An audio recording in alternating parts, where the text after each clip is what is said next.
Hello everyone and welcome to today's live IELTS class. My name is Adrian and I am broadcasting to you live from beautiful Budapest, Hungary, Central Europe.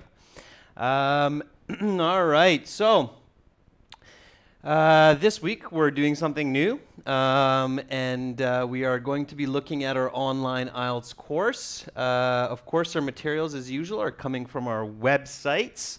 Hi Yamam, hi Yagnesh, hi Firaz.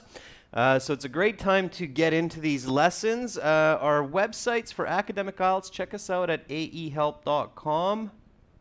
That's academicenglishhelp.com.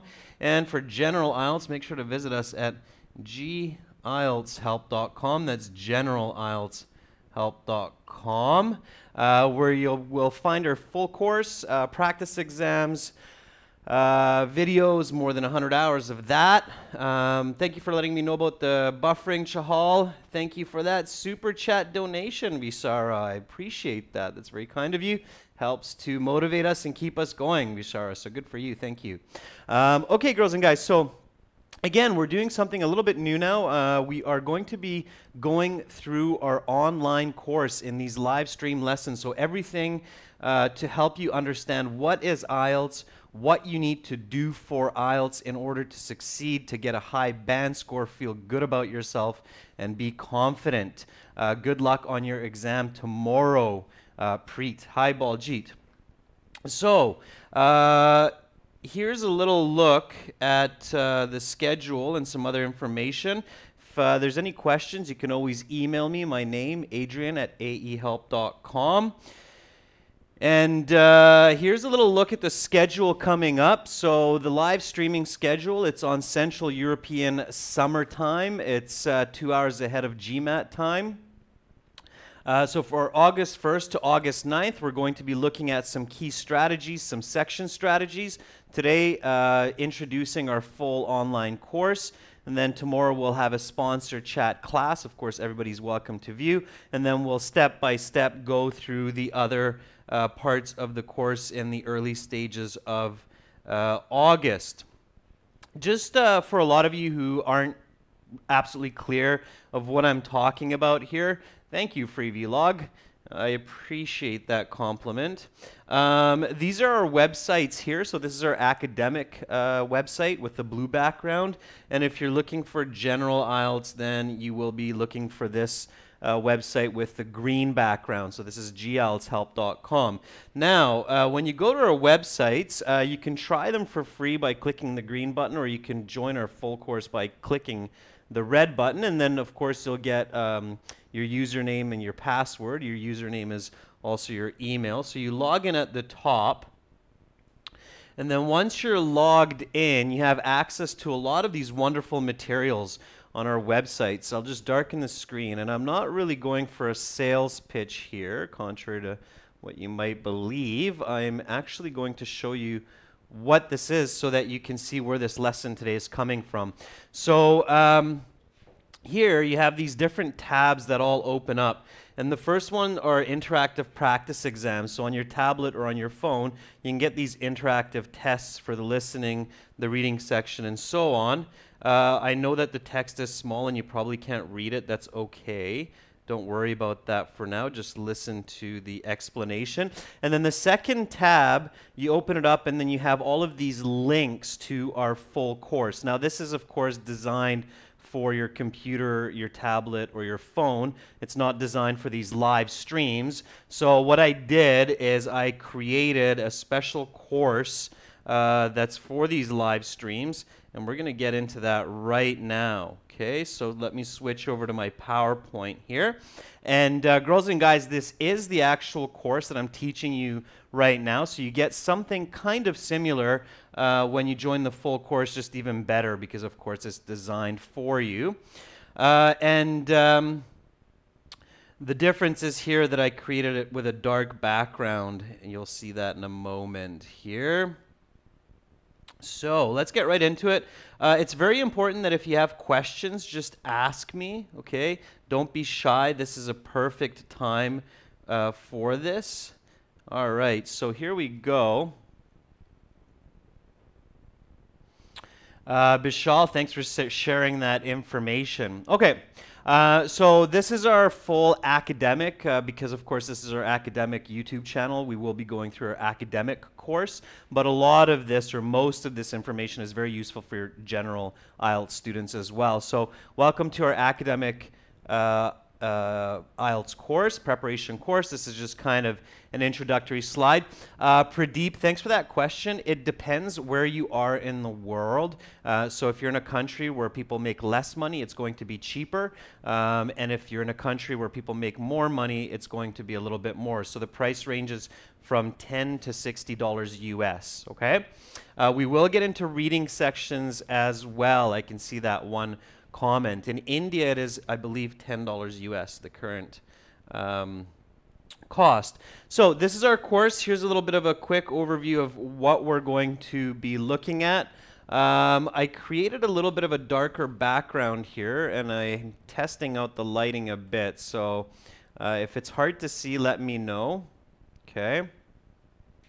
But hopefully you see it clearly. So what's in the course? You get a full description of the IELTS exam. We're going to talk about 3 very, very important strategies that you need to learn and practice, okay? We're going to discuss what kinds of exercises and studying you have to do before the test. Yeah, in Thailand it's going to be 20 bucks. So a lot of students, when they sit down and they say, okay, I have to do IELTS for university or immigration, they take a big sigh and they go, what do I do? All right. Well, definitely you need to take a couple of steps in the very beginning to make sure you don't waste time and you don't waste money. Way too many people take the IELTS exam 2, 3, 4, 5 times, and that's not good, okay? You should have a good strategy from the very beginning so that you don't waste your time, you don't waste your money, and you don't get frustrated, all right? And a big step for that is knowing how to practice before the exam. There's some exercises that you should do before the exam and some that you need to do during the exam, okay? So the course will also include specific techniques to solve questions for the different sections of the IELTS. So as many of you know, IELTS is made up of listening, reading, writing, and speaking, okay? And then within the listening section, there's, I believe, 11 different kinds of questions. So fill in the blanks, matching questions, multiple choice, and so on. And there's specific strategies and ways to approach each of these questions. So we'll cover that in the course, okay? Sadaf, we will get into reading and listening strategies, absolutely, all right? Now, in the online version of our course that you use on your phone and your tablet, you'll have interactive quizzes. So throughout the exam, you'll actually, or sorry, throughout the course, you'll actually have quizzes that test how much you understand and help you to improve your strategies, okay?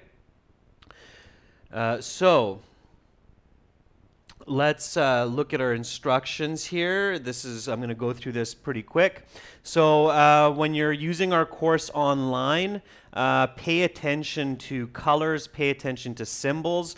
So whenever you see text in green, that's going to show you some kind of an example, like an example sentence for an introduction in the writing section.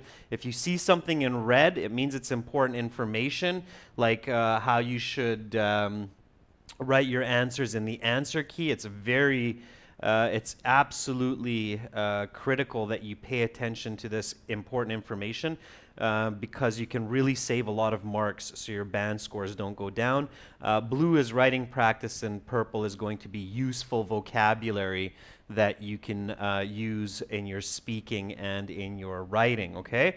And of course, in our actual course, you see these audio symbols everywhere. So when you click on them, then you hear different kinds of audio instructions or pieces of the actual exam, all right? So again, that's what you need to pay attention to. Now, this is our course concept. So this is something unique in our course. Anybody know what you're looking at here? I know that you probably can't see the text because it's kind of small here, but anybody know what this white square is actually showing? The blue color is for examples. It's not a flowchart. That's right, Mohammed. It's a mind map, okay? So mind map is one kind of note-taking for students when they're studying. Mind maps are one of the most powerful ways to study information, all right?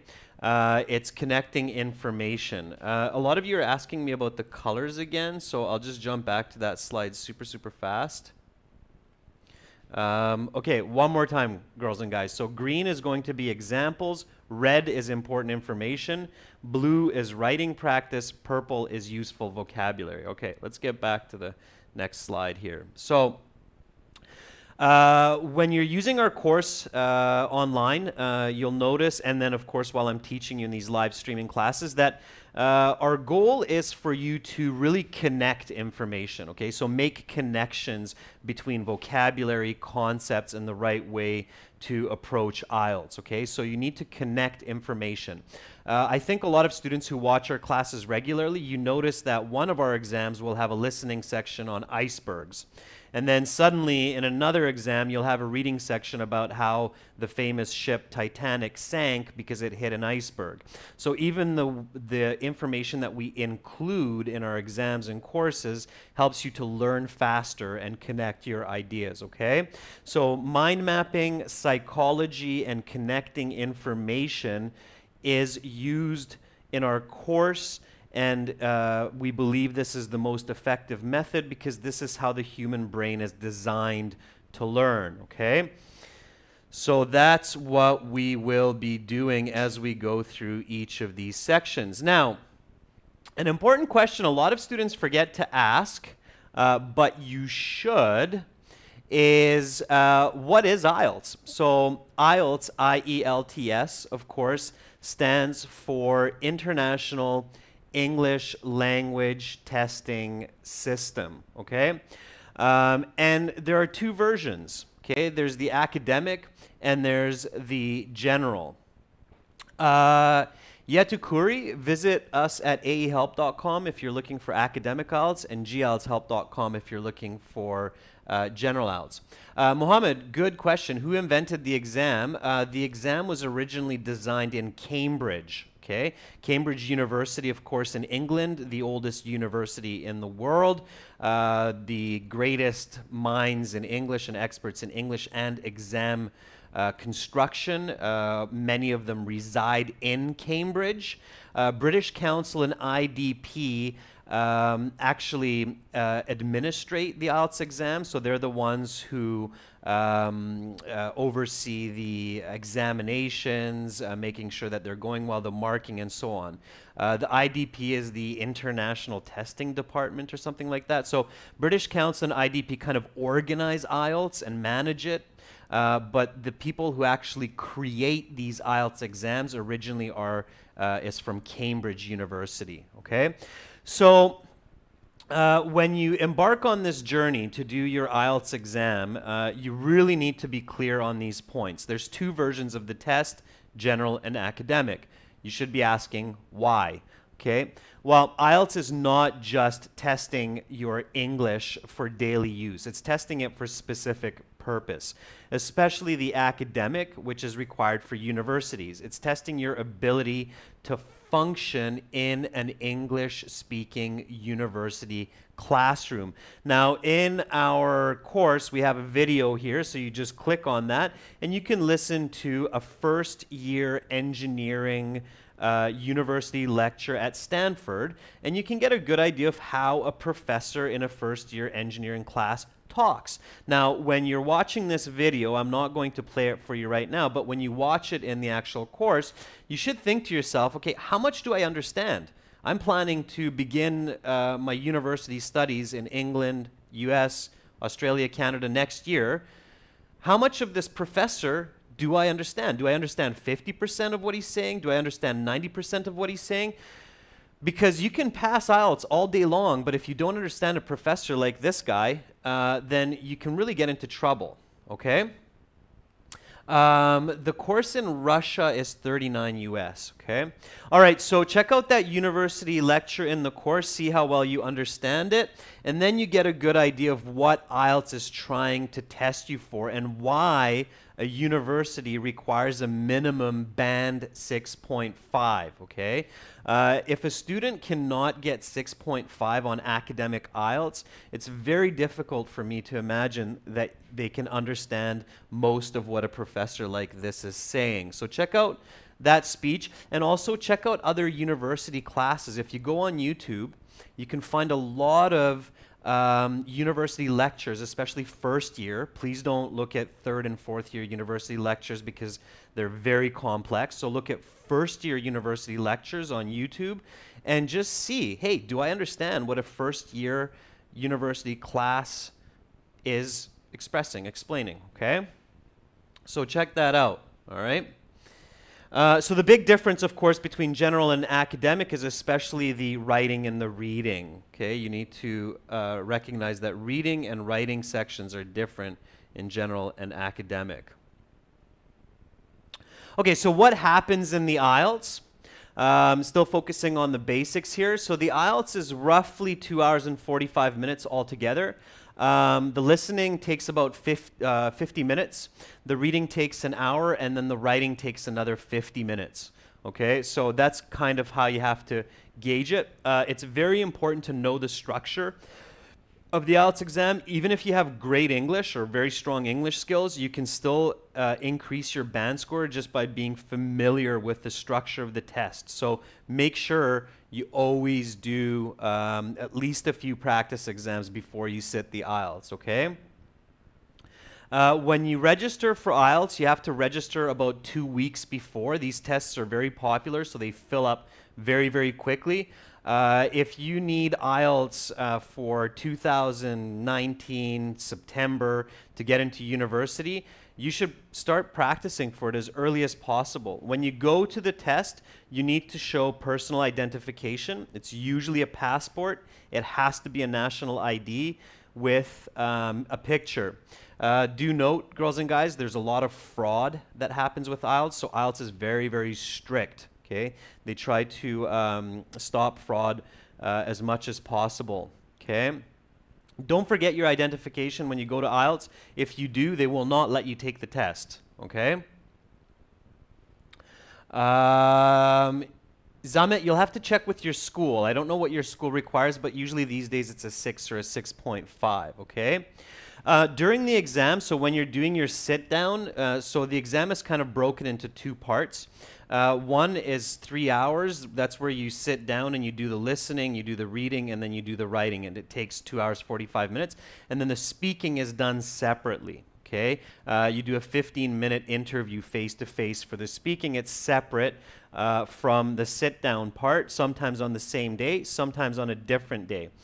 During the sit-down test, there will be an examiner in the room that's giving you instructions, making sure nobody's cheating, making sure everybody's following instructions.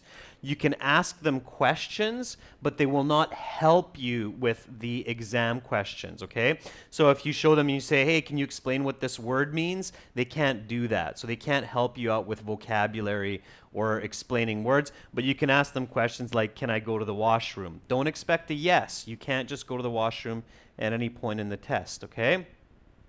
The listening and the reading are marked by one examiner. It's very easy for them because they have the answer key, so it's either right or wrong. It's very rare that they're ambiguous questions. The writing and the speaking are often marked by 2 examiners, okay, independently. So they're marked by 2 people separately, and they take an average of the 2 scores.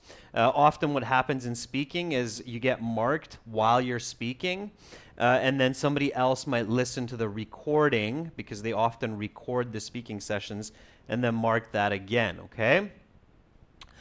Pinky, to join our online academic IELTS, visit us at aehelp.com, okay? aehelp.com is for academicenglishhelp.com, all right? Yeah, Begzod will do different topics for the sponsored classes, absolutely. All right, so here's something interesting that I find a lot of students don't know and don't pay attention to. The marking structure of IELTS. So how do people actually mark the IELTS exam, okay? So what is this band score system? So what does it mean, band 0, band 2, band 5, band 8, okay? There's a lot of false or misconceptions, a lot of wrong ideas about this. Band 0 means you have no English. Okay, you probably shouldn't be wasting your money applying for IELTS if you have no English, or if your English is good morning, hello, how are you? It's not the right time. Okay, 0 means no English, or you just actually didn't even show up to the exam. So if you register for IELTS and you don't show up, it's not a fail, or it's not a you don't get anything. You will be recorded as getting a band 0. Okay, so it goes on their record. And then in the future, you have an IELTS band 0 because you didn't show up to the exam. So make note of that. That's important. Band 1, you can speak a couple of words. Hello, good morning, water, please, thank you, and so on. Okay. Number 2, it's called an intermittent user. It's very basic English. That means people who are kind of traveling around the world, and they can ask for a cup of coffee, cup of tea. Again, very, very simple English. Band 3, extremely limited user. It means you can kind of say things here and there. You're not completely uncomfortable. How can you register for the IELTS exam, Sadaf? Go to IELTS.org. They have information there about test centers and test dates. Okay, IELTS.org. So band 3, very limited. Number 4 is a limited user. They have a basic understanding of familiar situations. Okay, so if you're at the train station, bus station, post office, simple situations, you can kind of get by. Okay, that's a 4. Now, moving on up. Remember, the band scores in IELTS, they're not equidistant. So the difference between a band 3 and a band 4 is not the same as the difference between a band 4 and a band 5. So let me put it this way. A band 3 is somebody who knows 100 words in English. A band 4 is maybe somebody who knows 300 words in English. But a band 5 is somebody who knows 1,000 words in English, okay? So the difference is not equal, okay? All right, so then you're moving up, and up. Now, this is where you really want to start paying attention. So band 6 is a competent user, all right? A band 6 is somebody who can basically speak decent English. They feel comfortable in an English situation. They can, if not understand the situation, they can ask for clarity. So they can say things like, I didn't understand what you were saying there. Could you please repeat that? Or what you're trying to tell me is. So they can ask for clarity. They can understand explanations. And they feel quite comfortable, okay? And they can start to understand several complex situations. So a band 6 is a person that if I start talking to them about simple biology, okay, they can understand that. Or if I start talking about simple math or physics or something like that, they can understand it. So that's why university bachelor's requires a 6.5. Between each of these band scores, there's half bands, so 5.5, 6, 6.5, and so on. A 7 is a good user, and an 8 is a very good user. And this is where a lot of native speakers fall. Okay, a lot of native speakers in English are somewhere in this 7.5, 8, maybe 8.5. All right? That means that you can easily converse in English, use complex, compound sentences, understand most vocabulary, infer vocabulary from meaning or from context, and pick up new information that's being taught in English. Masters, PhD students, they often will require a band 7. Now, band 9 is an expert user, okay? It's not a native speaker. This is where a lot of students have this misbelief. They think that a band 9 means native speaker, but notice it doesn't, okay? This is IELTS band descriptions right here, girls and guys. And 9 is an expert user. It's not a native user, okay? An expert user is somebody who has advanced English skills. They have a great grasp of the language. They know the technical aspects of language, so they can describe to you simple grammar, subject, verb, object, to complex grammar using subordinating conjunctions and direct, indirect speech, and so on. They can get into heavy topics of politics, advanced sciences, and so forth. They're excellent at writing, okay? A band 9 is usually a native speaker with a fairly strong university level education, okay? So again, not a native speaker, and band 9 is often, for many native speakers, an unattainable score, okay? It's higher than what some native speakers can get. It's an expert user. Keep that in mind. So your goal should be in this range here. If you need a 6.5 for university, you should be aiming for a 7, all right? Okay, so here's a little quick blurb about what universities require. So most universities in US, Canada, Great Britain, New Zealand require something between 5.5 and 6.5 for a bachelor's. Most of them these days ask you for a 6.5 overall band score with no section less than 6. So on the IELTS, you get a score for the listening, for the reading, for the writing, and the speaking. You get a score for each one, and then you get an average total, okay?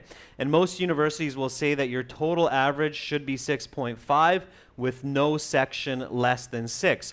So even if you get 7 average, but you got 5.5 in writing, the university might say, hey, sorry, we can't accept your application until you get at least a 6 in writing, okay? And again, master's, PhD students, always check your requirements. They can often be 7 or more, okay? The safest is check with your school.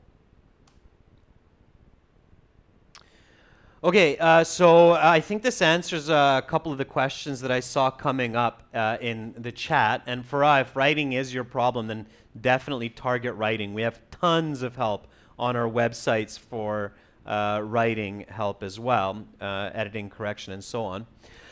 When you're looking to apply for IELTS, the best place to start is visit the official IELTS site, which is IELTS.org, okay? If you need to apply for IELTS and you need your IELTS scores, you should be looking at that at least 3 or 4 weeks ahead of time, okay? This isn't when you start studying. You should start studying for IELTS as early as possible. If you can start 6 months, 7 months ahead, that's great. But this is just for the application to take the test, okay? So it's a good idea to apply 3 or 4 weeks before because space is limited and they fill up quickly, and there's some very popular times for IELTS. So make sure that you don't leave it to the last second, okay? Now here's a really important one. Remember that red? If you see something in red, it's very important information. This is really, really important, okay? When you apply for IELTS, there's a checklist, okay?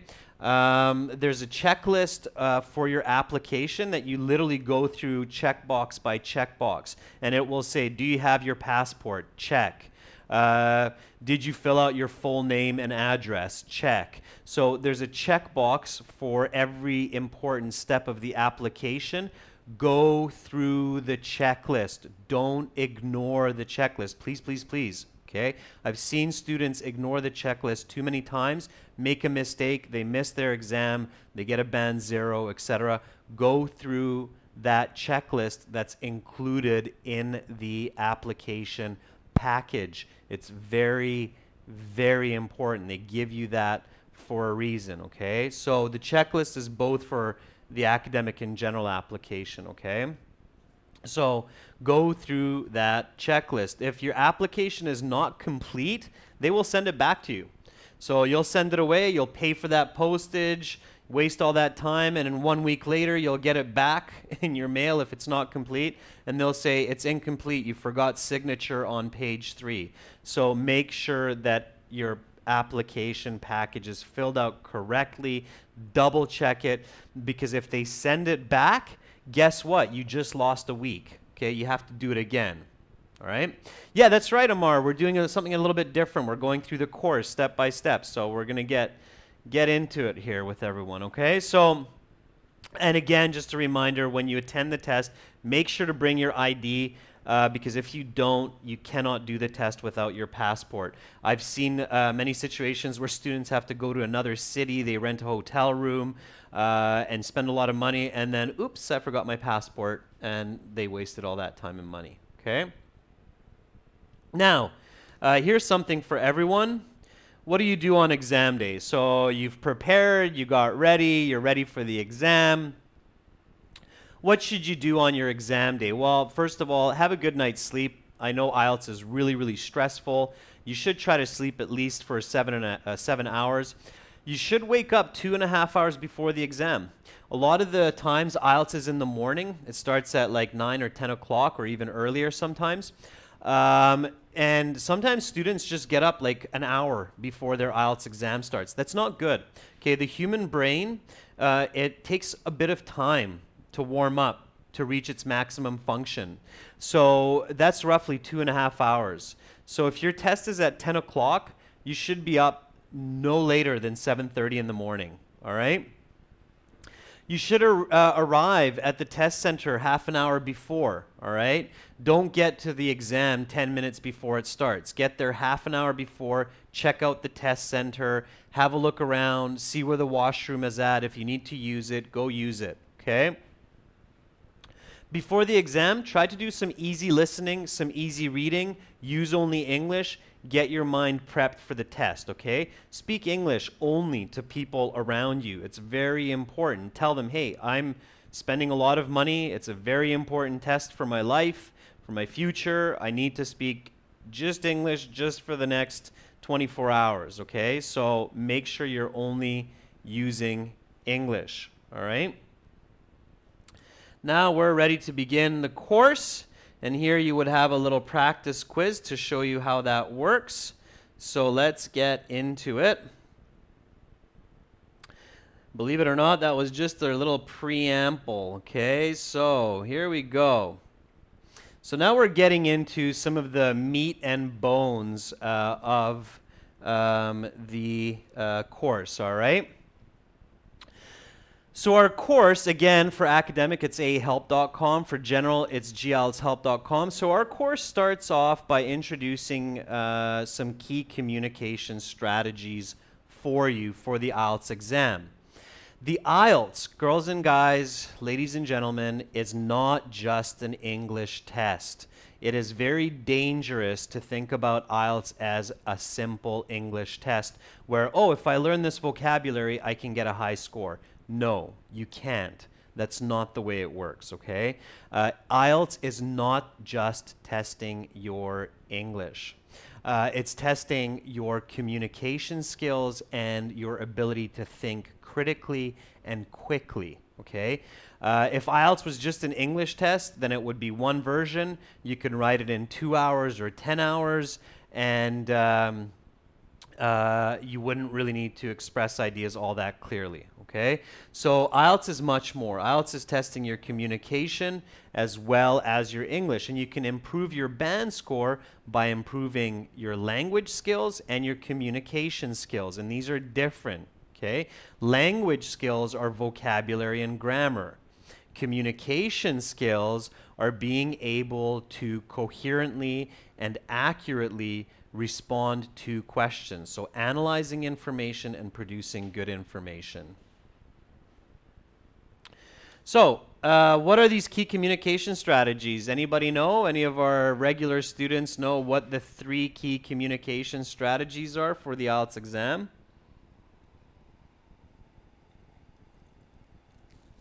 And you have to have strong communication skills to be successful, as the slide says, especially for academic IELTS.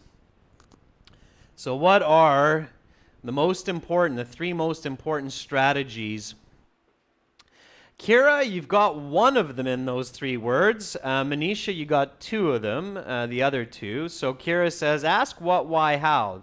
Think about that. Well, that's a part of critical thinking. That's right, Mohammed. So critical thinking, And Manisha's got the other two, paraphrasing and visualizing. So let's get into this a little bit. Now, of course, if you have our full course, print or use our exam books, especially the curriculum exam that shows you all the question types, to follow with the course, okay?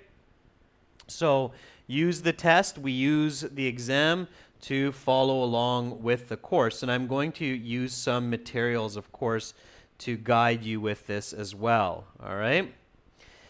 So for good communication, what do you need to know? Well, the most important rule for good communication is understand your audience. So understand who is listening to you, who is reading your writing, okay? And in the IELTS, what you want to do is you want to think of your audience, your listener or your reader. Listener, of course, is the examiner in the speaking, and the reader is whoever's reading your essays for task 1 and 2. And you want to think about them as an alien, okay? There's a little alien friend from the planet Saturn. And why an alien? Well, aliens are smart. Yeah, but they're not human. They don't know what's happening on Earth. Maybe they do, but let's imagine they don't.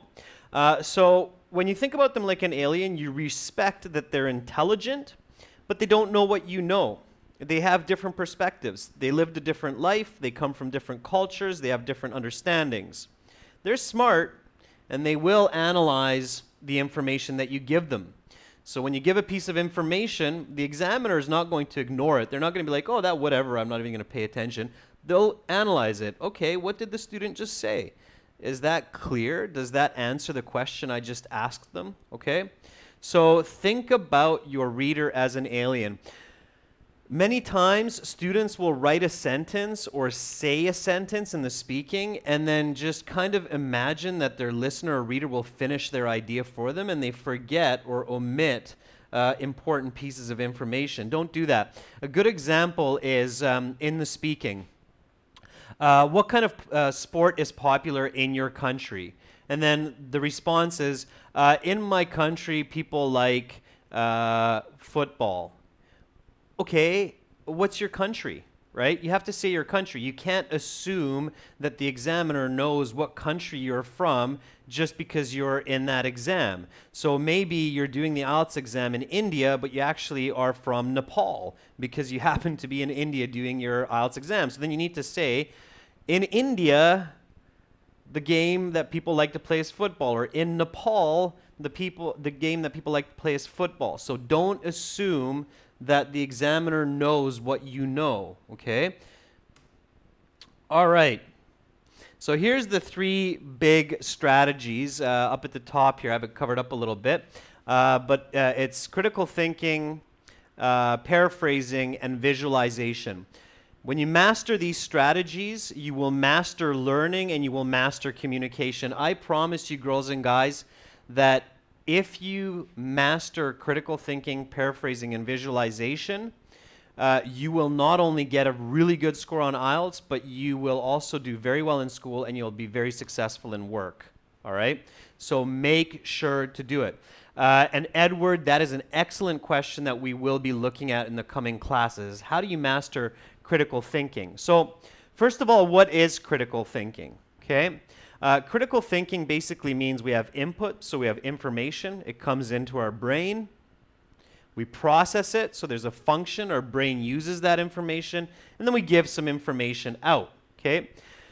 Paraphrasing means to say the same idea using different words. So I can say, this was a great movie.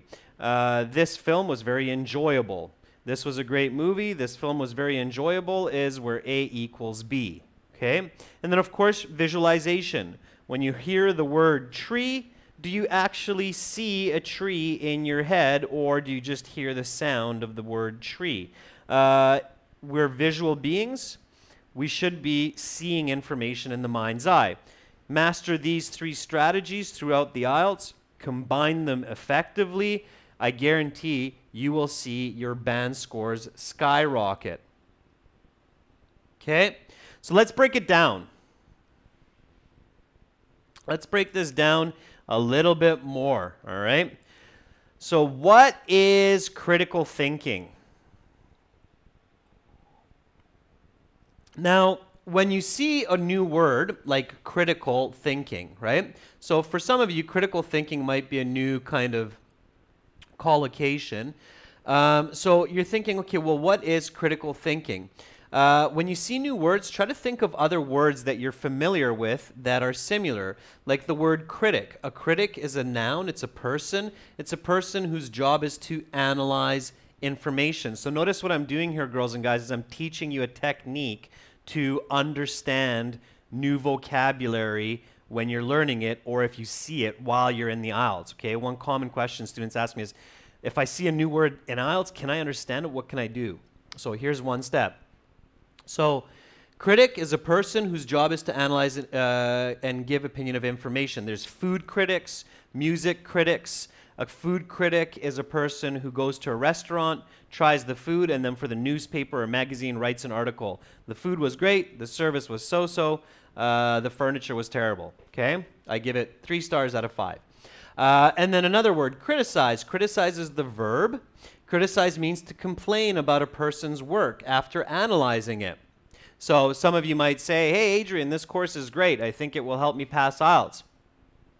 And some of you might say, hey, Adrian, this course is way too boring for me. It's not going to help me. So then you're criticizing the work. You're analyzing it and you're criticizing it. And you're giving a critique. Okay? So a critic gives a critique. So if I can figure out these words and then combine that information and think about critical thinking, I come to realize that critical thinking means the ability to logically and clearly analyze information. So that's literally what critical thinking means. It's the ability to logically and clearly analyze information. So let's go to this one now. What is paraphrasing? Let's break that down a little bit. Well, something new that I haven't really gone into in previous classes is looking at words like paraphrasing, which is a nice long word. It's made up of 5, 10, 12 letters. So to understand long words like paraphrasing, you can often break them, okay? And you can break them into 3 parts: the prefix, the root, and the suffix. Now, if you can figure out the prefix, and learning prefixes in English is a very good idea, then you can often figure out what the word means from context, okay? So paraphrasing is broken into para, phrase, and ing, okay? The prefix is usually a preposition. It gives you an idea of a location, like above, below, beside, under, or a negative or a positive. And the suffix, the last part, often tells you the grammar, if it's a verb, a noun, an adjective, an adverb, okay? Now, a good way to do it, when you break the word, paraphrasing, try to think of other words that begin with the same prefix, okay? So what is this prefix? What does para mean, right? Well, if you can think about some other words that begin with para, then you can figure out what paraphrasing might mean. Phrase means words, so what does para mean? Well, if I think about some other words like parachute, many languages it's the same word, paramedic, parallel. I realize parachute is a chute that's close to me or beside me. If I jump out of an airplane and I have a nice big parachute, then I can land on the ground because the chute is beside me or close to me. Manisha, that's right. Paragliding. Jod, that's right. Paramilitary. Paragraph, Chahal. Very good. Raya, paradox. These are all connected. Absolutely. These are all related. They all have the same prefix. Parasite, Jubilant James. Very, very good, right? Where do we find a parasite? Close to or beside the organs affected or the person, right? Paratroopers. Very good. So we realize that the prefix para means beside or close to. And then if we know the root, phrase, meaning words, then we can figure out that it's beside or close to words, meaning that it's the beside or close to meaning of words. Okay? And this is a bit of a tricky one, but the definition is to express the same idea using different words and sentences. Okay?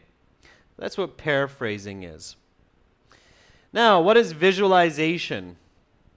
Again, we can break this word into its elements, but clearly visualization means to take information that you're reading or listening and change it into images in the mind's eye. So there's a tiny little picture here of a pyramid, and we do have a reading passage in one of our tests about pyramids.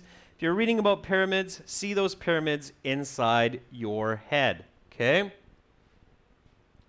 So let's get into these a little bit more and think about why and how. So why do we need to use these for IELTS? How do we need to use these in IELTS? Okay, those are some good questions to think about, okay? And by this time, when you're using our full course, you definitely want to print the book to use with the course, okay? The first one that we're going to get into in more detail is critical thinking. So we're going to get into understanding critical thinking and how to use critical thinking. Now, why do we need critical thinking? So why do we actually have to master this strategy? Well, critical thinking will help you understand IELTS, help you understand the information. Often it's not the language, not the vocabulary and the grammar, but it's understanding the information that's causing a problem. Then you use it to assess the quality of the information. Is it good information? Is it bad information? True, false, not given questions in the reading section of IELTS are a typical example of this aspect of critical thinking, understanding the quality of the information. If you read a statement in true, false, not given in reading, you need to figure out, is this information important for the passage? So you assess the quality of that information. If you can determine that it's low quality and it's not important for that topic or for that passage, you can very quickly figure out that it's not given. Okay? All right. And then, of course, we do it so that we can develop information. So we need to use critical thinking. Where that is at the highest level in IELTS is task 1, task 2 writing, and part 2 speaking. Okay, so the cue card, the long part in the speaking. So there, what do you have to do in task 1, task 2 IELTS writing? Read the question, analyze it, process it, and produce information. So develop information. Okay, so you can think about these like input. I just read a task 2 question in IELTS that's asking me about the positives and negatives of using electric cars or bicycles in the city. I process the information, I think about it critically, what, why, how, and I produce a band 7, 8, 9 essay. Okay, so that's the process. All right.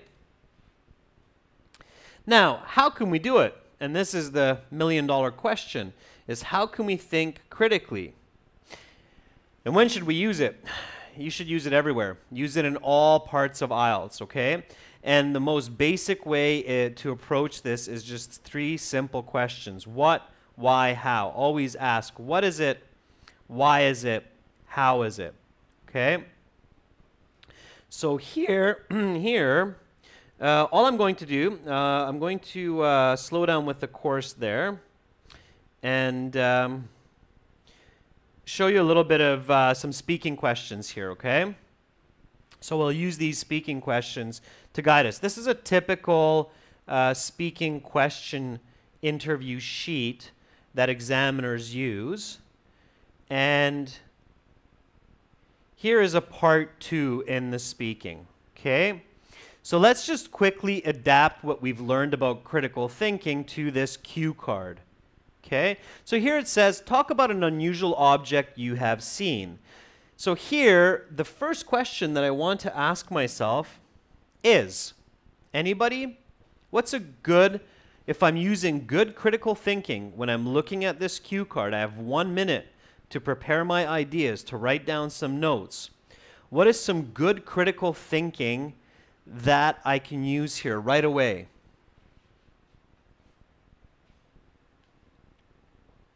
Yeah, so, okay, what is it? All right.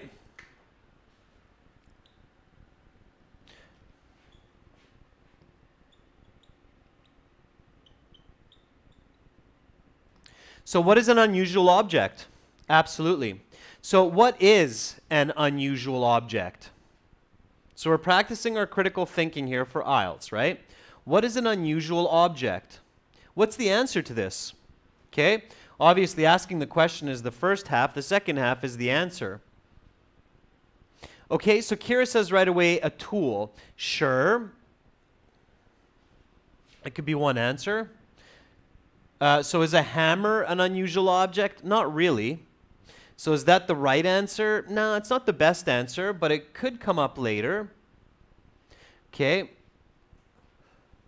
Yeah, a scary mask maybe, but what is it? Yeah, something that you don't see often. That's what Raya says. An unusual object is something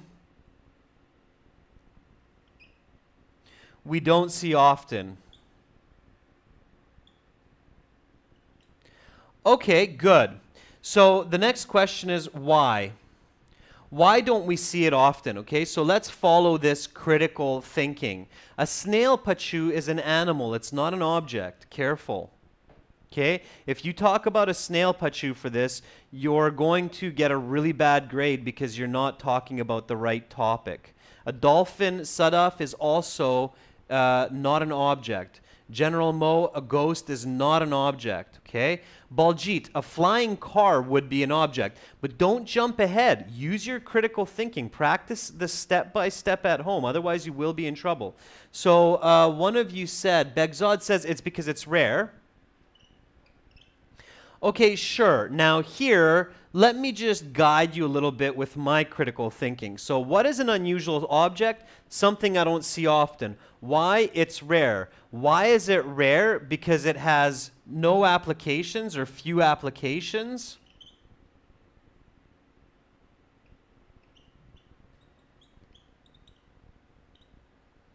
Okay, few applications. It's very modern. Or very old. Okay, so if you have good, powerful critical thinking, you can think quickly. Unusual object, something I don't see often. Why don't I see it often? Because it's rare. Why is it rare? Because it has few uses, few applications. It's very modern or very old. So how? The how would be the examples. Well, few applications would be maybe some kind of a strange tool, okay, which is difficult to talk about. Very modern, Baljit, will take yours, flying car. Or very old, okay, something like a cannon. All right, cannons are quite old. We don't really see them in use these days. Cannons is what they used to use in war a long time ago to shoot large metal balls, okay? But you can see it in a museum. So if I'm looking at this cue card in IELTS Task 2, and it asks me about an unusual object that I've seen, I'm going to quickly use this critical thinking and identify something like a flying car, which might be a little bit difficult, or something like a cannon. And then I can make it up. Okay, an unusual object that I saw recently was an old cannon from the 15th century in a museum located not far from my apartment. Okay, and then I can start talking about this cannon and what it does and where I saw it and the museum and the exhibit, and I can get a good score. But if I don't have this critical thinking, it's very difficult for me to come up with the idea of a cannon. Okay, Baljit, an alien is not an object, okay? That's an organism. Organisms are not considered objects, all right? Okay, girls and guys, so here, this is all I wanted to show you with this question is how important critical thinking is at every stage of IELTS to come up with good information that allows you to give quality answers, speak fluently, and gives you confidence, all right? So you need to practice this at home. And we'll get more into this as we get deeper into the course. I will give you examples with the listening, reading section, so it's a great time to join and follow these classes, okay? I'm going to jump back here and again, just go back to the original page. You can check out these courses on our websites. For academic IELTS, please check us out at aehelp.com. For general IELTS, gieltshelp.com. Okay. Try the course for free or join the full course. Learn the key strategies and then get into the details of the course. Follow these live streams. I will go through the course step by step. These live classes will only be up for a short time. If you have any questions, definitely don't be shy and contact me. Tomorrow we'll have a sponsor chat only class. Everybody's welcome to view. Sponsors do get access to our 6 exams that we use in these courses. Okay. The next live class, Motivational Guru, is tomorrow. And then on Wednesday, we'll continue with part 2 of the online course. And for those of you who have at least a few weeks before your IELTS exam, as long as you keep tuning in and following these live classes with these course details, you're going to have a lot of very valuable information to help increase your band score. So I hope to see you in class. Thank you so much, everyone. Have a wonderful rest of your day. Have a great sleep if it's late in your country, and I'll catch you tomorrow. Much love to everybody. Bye for now.